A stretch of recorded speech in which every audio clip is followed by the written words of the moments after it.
एका अंड्यावर मुकुट? हो, कारण ही गोष्टच आहे एका खूप मोठ्या स्वप्नाची. ही कहाणी आहे ग्रामीण भारतातल्या दोन भावंडांची, जे आपल्या शिक्षणाच्या जोरावर पारंपरिक शेतीला एका वेगळ्याच उंचीवर घेऊन जात आहेत. चला तर मग ऐकूया त्यांची ही जबरदस्त गोष्ट. हे बघा, हे काही साधंसुधं स्वप्न नाही, हे एक धाडसी ध्येय आहे. आणि हेच या संपूर्ण कथेचं केंद्रस्थान आहे.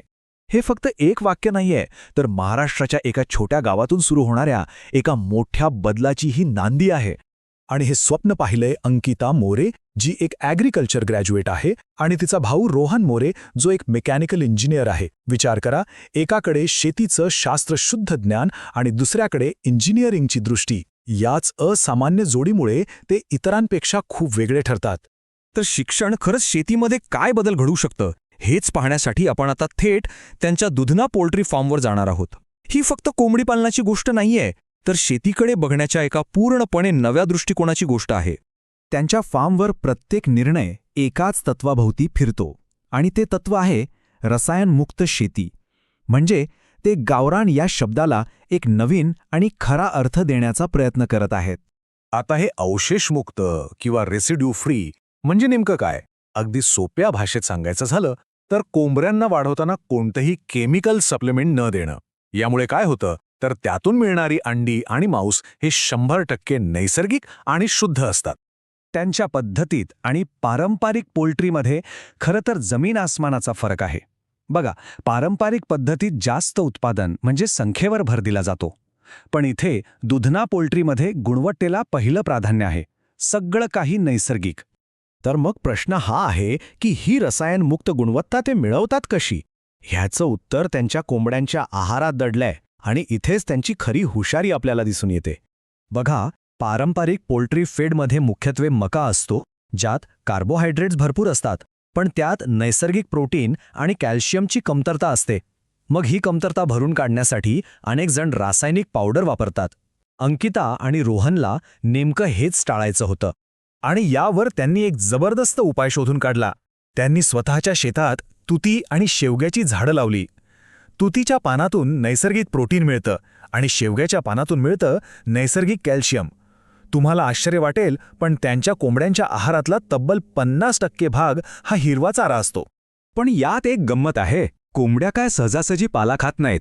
मग यावर त्यांनी काय केलं? त्यांनी या पानांच्याच बारीक गोळ्या म्हणजे पेलेट्स तयार केल्या. आता काय, प्रत्येक कोंबडीला हे पौष्टिक खाद्य खावंच लागतं. आहे की नाही कमाल? चला, आता फार्मच्या उभारणीकडे वळूया आणि बघूया की एका मेकॅनिकल इंजिनियरने कमी खर्चात फार्म कसा उभा केला. रोहनसमोर एक मोठं आव्हान होतं. 2 एकर जागेला सुरक्षित कुंपण घालायचं म्हणजे लाखो रुपयांचा खर्च.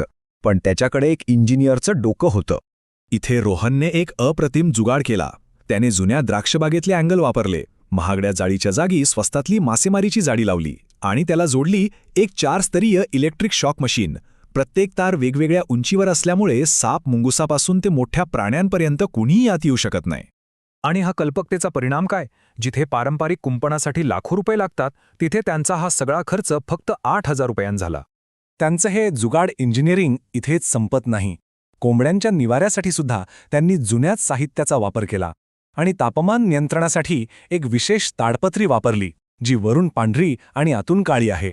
ही ताडपत्री उन्हाळ्यात थंडावा देते आणि हिवाळ्यात ऊब, म्हणजे एसीचा खर्च वाचला. ही सगळी मेहनत, ही इंजिनिअरिंग आणि हे तत्वज्ञान, हे सगळं एका खूप मोठ्या, जवळजवळ अविश्वसनीय वाटणाऱ्या ध्येयासाठी आहे.